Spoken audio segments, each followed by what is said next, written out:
Once upon a long time ago, a terrible curse fell upon the house of Gambel.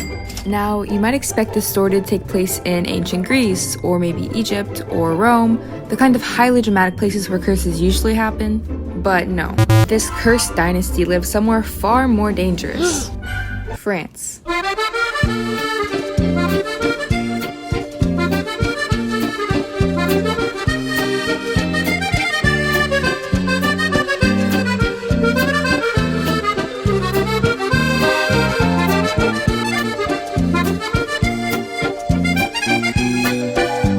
A land of butter, baguettes, and people arguing about cheese.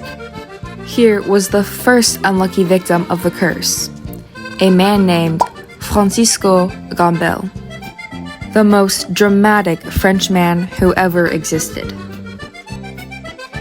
Francisco was not a king, not a warrior, and not a hero. He was simply a man with too much confidence and not enough talent. And like all tragedies, it started with one fatal flaw: hubris. I, Francisco Gambel, am the greatest chef in la entire world. Mon croissance à perfection, mon soufflé si fait gravité, even la bêtise is afraid of moi. When I enter la kitchen, la egg stand at attention, and the flare whispers, mon Dieu.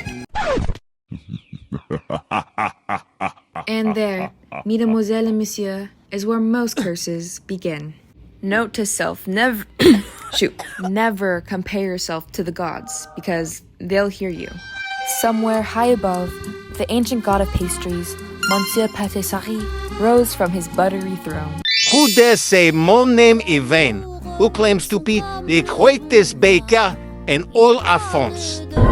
You, mortal, you dare compare yourself to moi, while you leave your croissants si vain. Ici, Mandy, mistakes happen. C'est la vie, non? Silence! You're arrogant as Engedla heathens. From this moment, your entire bloodline will suffer a curse worse than death. Can we negotiate? None. And so the curse began. Francisco's days of bakery were over. Every pastry he baked turned to ash. His son tried to impress a girl by playing accordion. The accordion exploded. How? Nobody knows. His grandson tried to become a mime, but he kept talking, and eventually the mime community banned him for life. His great-granddaughter became a ballerina.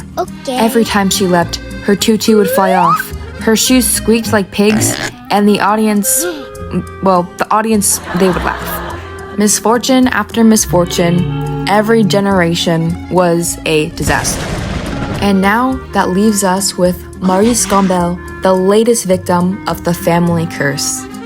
And for some reason, the curse seemed to attack her speech.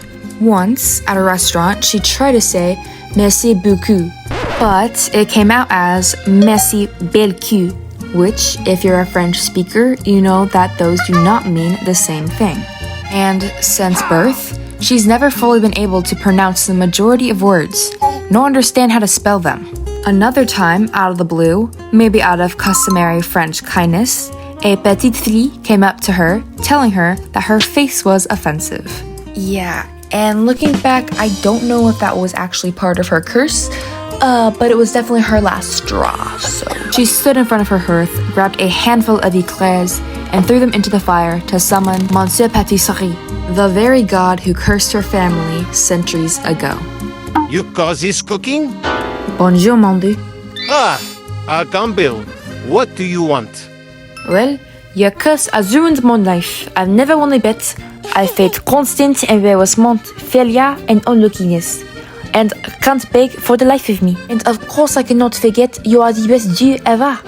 Smart, powerful, tribute. Mon Dieu, all I ask is that you please lift my family's cares. You are bold, strange, and slightly concerning. Merci. Centuries of embarrassment, you admit defeat, yet you confront me. This is very France. Fine. I lift the curse, but if you attempt cooking again, I send a baguette to your face.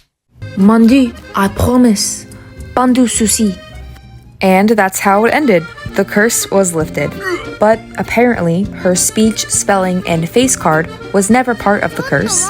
That was just, her. So, moral of the story, never upset a god and never let hubris curse your family for generations. Now, that is a common theme you'll see in Greek, Egyptian, and Roman mythology. So, with that said, Anio, mia tu salamati, ciao, and au revoir.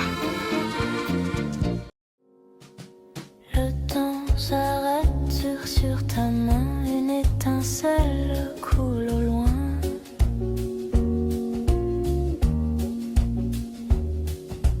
Le monde respire silence.